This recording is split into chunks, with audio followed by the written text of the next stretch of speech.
What up, Smart Rapper Gang? I'm Rob Level, a rapper just like you. And today we're gonna talk about iTunes getting shut down. Is it really closing, and what does it mean for artists like me and you? I'm gonna let you know everything that you need to know about iTunes shutting down, how it actually impacts you and your music. Rap school's in for the summer, gang. Let's go ahead and get into it. You about to get smarter right after the intro. If there's anything I know is you ain't built like this. Hit it so hard, make a brain say quit. I ain't no fraud, no gangster or goon. I just wanna accept disrespect or lose. Now follow me to greatness, show you what it take.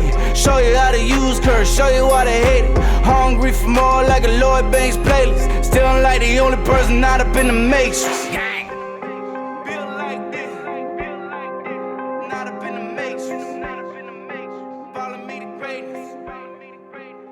The song I just played in the intro, that's my new single, Built Like This. The link is gonna be below, you guys can check that out. We're making moves over here, okay? So recently, Apple hit the world with a big announcement. After almost 20 years, Apple said that they would be shutting down the iTunes store. What? As an iTunes Top 100 charting artist myself, which I always like to say because I feel so good about it, I'm thinking, what does this mean for artists who sold music on iTunes? Does it get wiped away? What's happening? Again. What? I needed some answers, so I dug around a little, and this is the stuff that I found out for you guys that you need to know. First off, why are they even doing this? It turns out that Apple actually feels like iTunes has kind of gotten super overcrowded since they've been making more and more content types available to purchase on that platform. iTunes eventually got to a point where you could actually watch and buy movies, TV shows, music, other stuff, visual albums. Like, that's a lot of stuff. Because of how much was stored and maintained, the actual iTunes store was starting to become very cumbersome as well as unorganized and slow. It's actually funny because iTunes actually changed the entire way that we listen to music back when they actually originally had launched the iPods. Now fast forward 2 decades and you can see that iTunes has actually been outshined by platforms like Spotify, who follow more of a streaming model as opposed to a one-off purchase model. This makes the entire iTunes model obsolete because somebody can get something for free instead of actually have to spend money out of their pocket. Okay, so we got through that, but is iTunes really closing? Like, if people ever bought your music on iTunes, do they still get to keep it? Yes, you're good, you're fine, but there's more information you need to know. The iTunes Music Store and the music libraries and Apple Music are actually all gonna be combined into one thing now. It makes it a little bit easier for everything. It's not that they're really killing it off as much as they're giving it a makeover. Plus, they're not even deleting it, they're just kind of putting it on the sidebar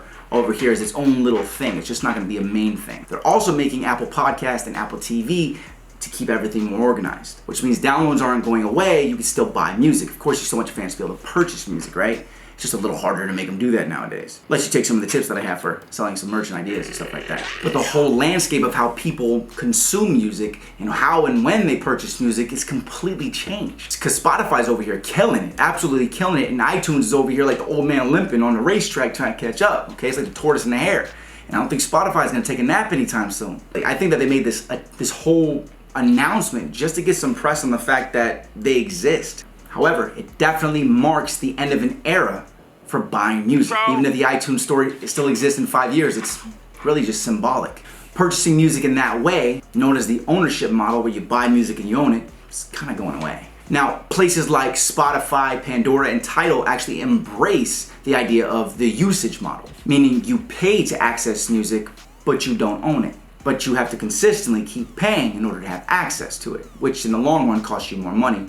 This has been getting more popular in part to the fact that we've been consuming so much music on a regular basis, but we don't want music from one artist, we want music from all the artists. And that's what makes this something that made sense to start doing. Because if you only wanted music from one artist, you would have no reason to pay for it for all these artists. You would just buy one. You wouldn't pay $10 a month for this. You just buy a CD a month you want to listen to, right? But that's not how it is anymore. There's music being released by independent artists, okay? Do-it-yourself artists, independent record label artists, independent artists who have their own little record labels and have all their friends, and then there's just people, there's so much music's being released, there's no way to even really stay up on this stuff, okay? And that's why purchasing it just doesn't make sense anymore. It's coming by too fast to purchase unless you're already a hardcore fan of that artist. Since new songs are consistently getting into rotation, it makes more sense to pay one fee to listen to everything. It's just good business. Now take this to heart in terms of your releases. People aren't listening to own your songs for years or to listen to it 1,000,000 times anymore. They're hungry for new stuff constantly. We have attention deficit disorder because we're jumping from thing to thing. It's just how our brains work because of the way we were programmed from social media. But that's a whole nother video. I want you to think about this when you're releasing your new music, okay? Because this is actually gonna help you gain a lot more fans a lot faster and easier. Here it is. You need to release more music more often, even if it's not a masterpiece. You need to match the appetite of your audience for the amount of new music that they want and expect to consume. If you don't keep putting a meal on your fans' plate once a day or once a week or especially once a month, they're gonna be starving so much they're gonna go to another artist to feel fed. So I'll be releasing a new single at the top of every month, and with the Smart Rapper mixtape where you'll be able to get on songs with me, we're releasing one of those songs every single week, 52 in a row. That's happening. If you guys want more information on the Smart Rapper mixtape and how you can get on it, okay, I'll put a link below, okay? It's gonna be smartrapper.com/smartrappermixtape.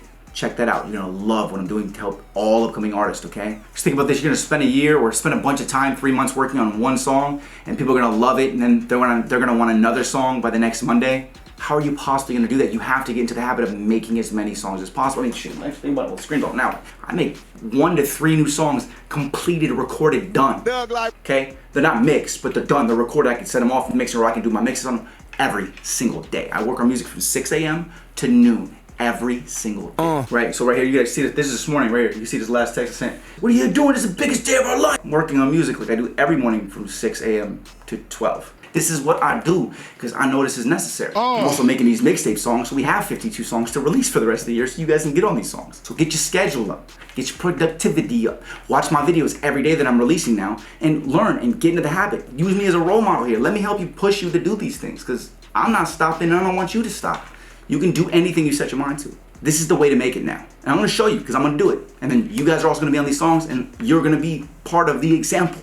You gotta be prolific and you gotta be working on a time frame that's appropriate for the current music industry, my friend. This is Smart Rapper, not lazy rapper. Don't be the rapper limping behind like iTunes is compared to Spotify, okay? You need to get your system now for you recording your music every day. So I recorded over 22 hours of footage that I'm gonna cut down. It'll be over 12 hours, maybe 14 hours when it's done.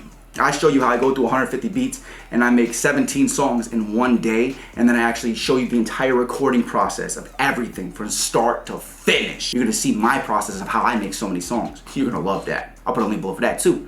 Rise to the level you need to be on or you're gonna get left behind, all right? All right, Smart Rapper, if you enjoyed this video, hit me with a like. All right, hit me with a subscribe and hit the little bell when you do so you get notified every time I release a new video, which is every single day, so you can get smarter, okay? Don't forget to follow us on Instagram @SmartRapper, where we have the ability for you to win radio play every month. So check out all the links below. Get your song review. Go check out the Smart Rapper mixtape capabilities that you have. And I'll put a link below for my course as well, so you'll be able to check that out when it does release. All right, keep hustling, gang. I'll see you at the top. Smart Rapper gang.